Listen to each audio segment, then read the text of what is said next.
A new employee walked in and declared, "I need a bigger office. This one is too small for my status." When our manager laughed and refused, he sneered, "Then I'll just talk to the CEO." Minutes later, the CEO walked in, and his response left the entire office stunned. So, here's what happened. This was back in 2019, Boston, Massachusetts. I was working at a mid-sized marketing agency that had been around for a while. Not one of those giant corporate towers, but still big enough to have a real structure, departments, VPs, company events, all that. I'd been there 7 years at this point. Started as a junior copywriter, slowly climbed my way up. By the time this story happened, I was the creative director. Not part of the C-suite, but senior enough that I had my own office, a team, and regular meetings with top-level folks. Now, this company was a mix of new blood and long-timers. Some of us had seen the company through its hardest years: mergers, layoffs, big client losses. Others came in when things were stable. And then there were people like him. Let's call him Brent. Not his real name, but let's go with it. Brent was a new hire for a newly created role, Director of Strategic Growth. Fancy title, meant to help us land larger accounts and modernize some of our strategies. The job posting was a bit vague, but apparently he interviewed well. He was coming from a company on the West Coast and had experience scaling teams, whatever that means. He was supposed to start on a Tuesday morning. We were told to be welcoming. Our manager even had Lila, our front desk legend, prepare a welcome packet for him. You know, notebook, mug, office keycard. Just the basics. Now, what none of us expected was for this man to come in like he owned the place. He showed up right at 9 a.m., wearing a full cobalt blue suit. Sharp looking, sure, but totally out of place in our business casual office. He had sunglasses on, which he didn't take off at the front desk. And he had this Bluetooth earpiece clipped to his head, like he was waiting for a stock exchange call. He didn't introduce himself. Didn't say, "Hi." Just walked up to the front desk and said, "The office you assigned me is too small. I need something more appropriate for my status." That was the first sentence he spoke in the building.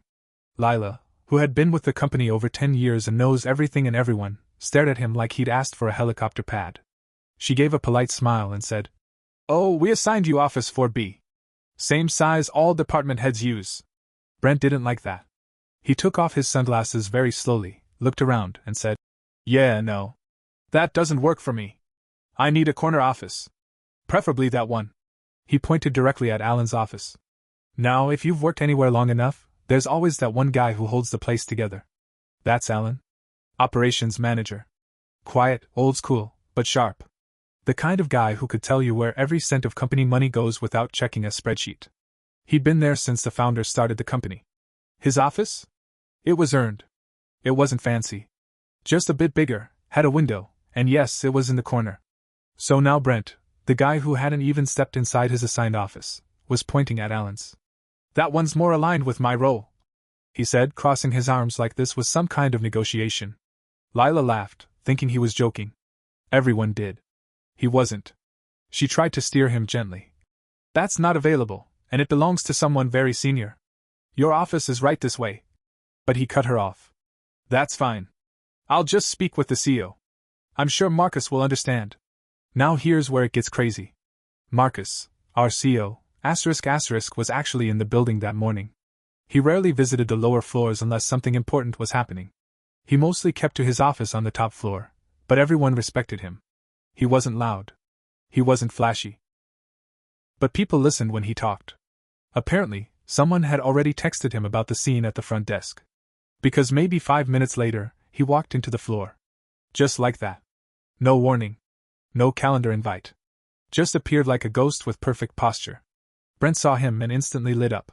Walked right up, held out his hand like they were old friends. "Marcus! Glad you came down. I wanted to touch base anyway." Marcus didn't shake his hand. Just stood there. Brent went right into it. "There's been a mix-up. They gave me a small office that doesn't really match my seniority. I was thinking the one in the corner is more suitable for my role, especially given what I'm here to do." The room got silent. I had paused the meeting. Other people stopped typing. You could feel it, like a thunderstorm was about to hit. Marcus stared at him. Then he said very calmly, "You've been here for 10 minutes. And your first request is to take someone else's office?" Brent didn't seem to notice the tone. "It's not personal. I just think that if we're talking optics, client-facing leadership should have a space that reflects Marcus cut him off. Alan's office stays with Alan. He's been here 15 years. You've been here 15 minutes. Still calm. Still quiet. Brent tried again, now a little confused. Right, but we can be flexible. It's not about ego. It's about what makes sense long term.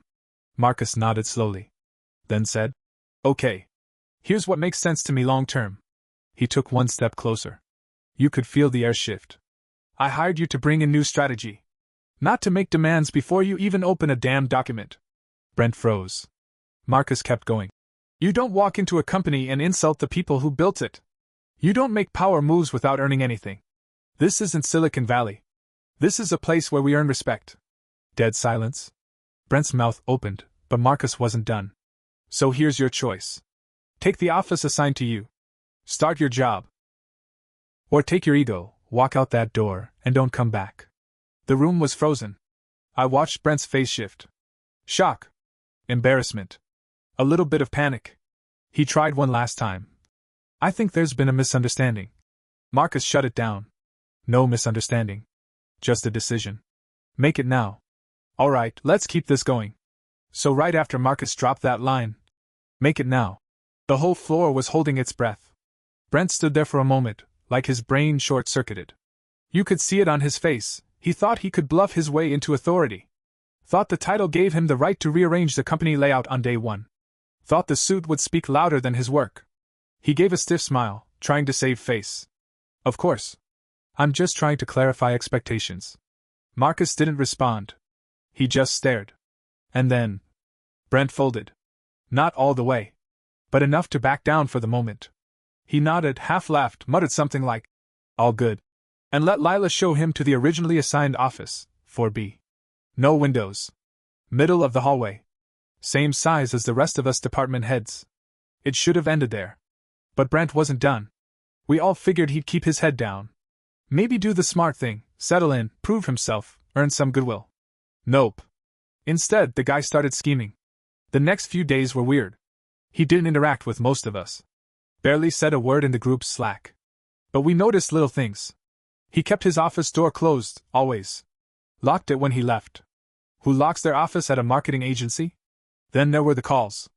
Loud, constant, and vague. He'd talk about leveraging legacy systems and realigning verticals. Like he was on a TED Talk nobody asked for. At one point, I walked by and heard him say, I don't care what Marcus thinks. If he's in the way, I'll go above him. Above him? Marcus was the CEO. Unless Brent was planning to contact the board. And that would have been hilarious, because the board included Marcus's dad, the company's founder. But he wasn't bluffing. One afternoon, Alan called me into his office. He looked uncomfortable. I just had the weirdest meeting, he said. Brent scheduled a one-on-one. Started asking questions about the org chart. Who reports to who? Who really runs things? Then asked if I'd ever considered early retirement. I blinked. You're kidding. I wish. Alan wasn't even 60. Sharp as ever. Respected by literally everyone. And now this guy, 10 minutes into the company, is asking if he'd step aside? I told Alan we needed to watch him. Something was off. Turns out we weren't the only ones noticing. A few of the account managers came to me privately. They said Brent had started calling their clients, without telling them. Just introduced himself as head of growth strategy, and tried to reroute communication through him. One client even asked, Who is this guy and why is he speaking like he's running the company? He'd also been snooping around the financial folders. IT caught him trying to access restricted files he didn't have clearance for. Instead of admitting it, he claimed it was part of his audit process. Then came the email. It was a forwarded thread. Brent had emailed Marcus's executive assistant, copying 2 outside contacts, not employees, and wrote, Let's be honest, Marcus is a figurehead. His leadership style is outdated. I'll be positioning myself to take point on higher-level strategy. He said that out loud. In writing. With his work email. We were stunned. Marcus didn't reply to the email. He didn't even acknowledge it for days. Which made Brent bolder. He started telling junior staff things like, Once I restructure things, you'll all have clearer leadership. Someone overheard him saying, There's going to be a shift at the top. He even started making changes to meeting invites, replacing Marcus's name with his own in the agenda. The worst part? Some folks were buying into it. Newer hires, people who didn't know how tight-knit this place actually was. Brent talked like he knew everything, and if you didn't know the history, it was easy to fall for it. But here's the twist, Marcus knew. He'd been watching the whole time. He had access to every internal email, every meeting invite, every Slack thread. And he was collecting. What we didn't know, what made this whole thing even more unreal, was that Brent had lied on his resume. I mean, really lied. He claimed he led growth strategy for a big tech company out west. Turns out, he was there for 6 months. In a mid-level marketing role. He had never led a team. Never closed a major account. And his so-called exit due to restructuring. He'd been fired for trying to push out a VP with a similar stunt. And now? He was trying it again, with Marcus. Only this time, Marcus wasn't going to ignore it. So after Brent tried replacing Marcus's name in meeting invites, it was clear to everyone that he thought this place was a game of chess and he was 10 moves ahead. But what he didn't realize, Marcus wasn't playing chess. He was playing demolition. That week, we had our monthly all-hands meeting scheduled. Usually pretty routine. Department heads give quick updates, we talk metrics, upcoming campaigns, and then we wrap with a Q&A. Everyone joins via Zoom, remote teams, freelancers, even a few people from our UK branch. Marcus opened the meeting as usual, calm and professional. He welcomed the team, talked through some high-level updates, thanked people for a strong Q3. Everything seemed normal. Until he paused. And said, "Before we close, I'd like to address something that's been bubbling under the surface." Then he did something none of us saw coming. He shared his screen. And right there, in front of nearly 100 people, he opened an email folder labeled Brent, Incident File. Silence. He opened one message. A screenshot of Brent's Slack DMs to another manager, asking if they'd be open to future leadership changes. He opened another. Brent emailing a client to transition accounts under new leadership. Then another. Brent's actual resume, next to a background report from HR showing the real details of his previous job. Then, this one blew my mind, he played an audio recording. Apparently, one of the junior staff had started recording their one-on-one with Brent when they got weird vibes. In it, Brent said, "The CEO's on his way out. He doesn't know it yet. I've got people above him lined up. You're smart to get in early." I looked around the conference room. People's jaws were on the floor. Then Marcus came back on camera. "This isn't Silicon Valley," he said. "This isn't a playground for ego and manipulation. This is a business built on hard work and trust." Brent wasn't in the meeting. But I wish you could have seen the chat box. Flooded with, "What is happening? Is this real? Oh my god, Brent is toast." We thought that was it. That Marcus was going to fire him right there. But nope. It wasn't over. Marcus said, "Before we proceed with further action, I want to be transparent. This is not Brent's first time attempting something like this. And we've just discovered something even more concerning." Now this next part? The twist that made the entire company sit in stunned silence. Turns out, Brent had been using his position to solicit investors for a new company, his own. One of our design interns came forward the night before. She showed HR a pitch deck Brent had given her. A literal PowerPoint where he outlined a fresh new agency that would disrupt traditional firms stuck in legacy systems, aka us. He had slides.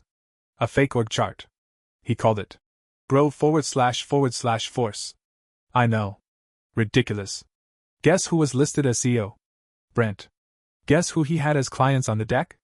Our clients. With logos and everything. He had been building this behind the scenes, using our systems, trying to poach staff to join him, and setting it all up on company time, with company data. It wasn't just bold. It was criminal. Marcus said nothing else. Just ended the meeting. 10 minutes later, the office Wi-Fi booted Brent's laptop off the network. His keycard access was revoked. Security, yes, we had a guy named Tony, ex-military, super chill but massive, walked into 4B and told Brent to log out and wait. Brent? Oh, he tried to spin it. Started yelling. Claimed entrapment. Said, "This company's scared of real innovation." Tried the whole "you can't do this to me" routine. But we weren't watching through rumors anymore.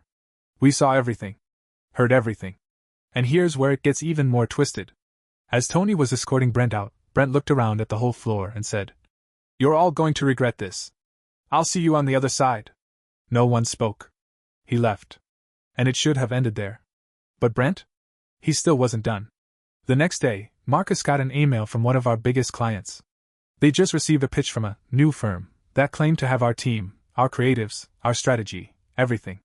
Except, it was just Brent. And the name on the pitch? Still grow //force. He was still trying to make it happen. Still using our materials, our language, even portfolio work with our watermark half cropped out. So Marcus made one phone call. To our legal team. And that's when the real revenge started. But that's not for now. Because what we did next? Let's just say, Brent had no idea who he was messing with. The legal team didn't waste time. Marcus handed them everything. Screenshots, recordings, client emails, even the deck Brent had used to pitch. Grow //force. It wasn't just grounds for termination anymore, it was theft. Intellectual property theft. Breach of contract. Breach of NDA. All of it. Brent had built his fake company on our bones and was trying to sell it to our clients. Our attorneys moved fast. A cease and desist letter was drafted and sent out that same day. They notified the clients he'd contacted, warning them of potential legal consequences if they engaged with him further. And HR filed an official report with the industry's compliance board. That part mattered, because Brent had used false credentials to pitch those accounts. His director, title, his experience, all of it was paper thin. But here's where the real confrontation happened. The next morning, Brent showed up at our office.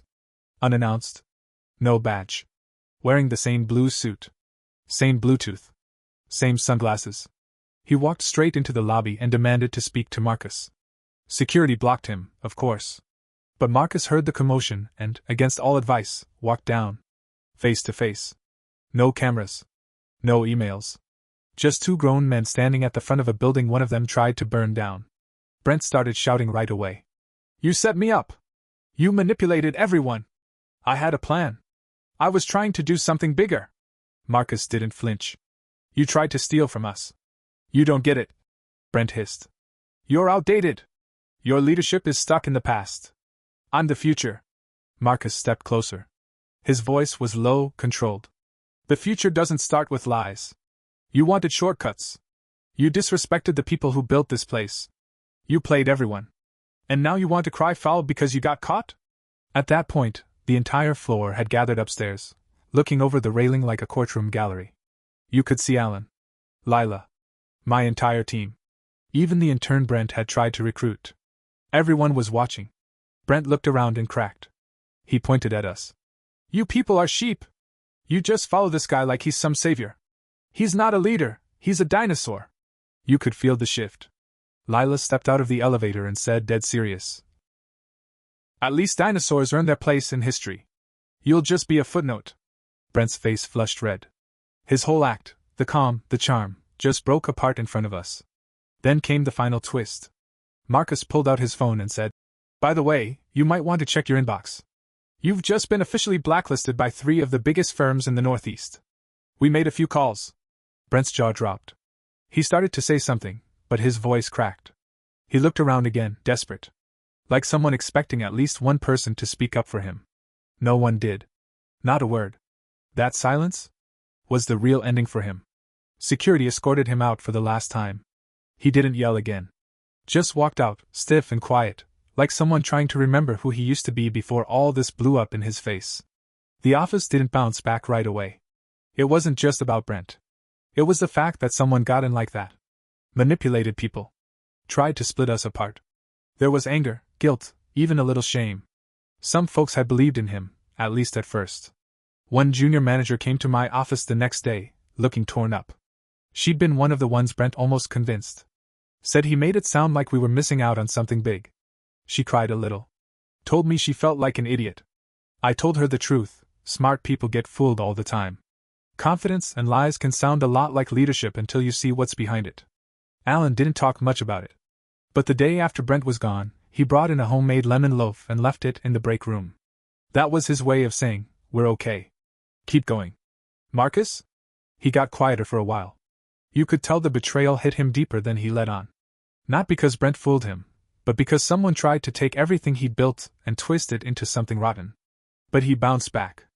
And so did we. Brent disappeared. Last I heard, he tried launching a watered-down version of his idea overseas. But the industry's small. His name's mud now. No one will touch him. Our company? Still here. Stronger, honestly. Marcus didn't replace Brent's role. Instead, he promoted 2 team leads from within. Gave them the chance to shape strategy their way, without the politics or ego. It worked. As for me? I still think about it. How close we came to watching the company crumble from the inside because of one person's ambition and lack of respect. I learned something big from all of this: not every villain is loud. Some come in smiling, shaking hands, talking about vision. But the truth always shows up, eventually. And when it does, you either face it, or it buries you. I don't know what Brent's doing now. And I don't care. All I know is, this place? It's not perfect. But it's earned. And that still means something to people like us.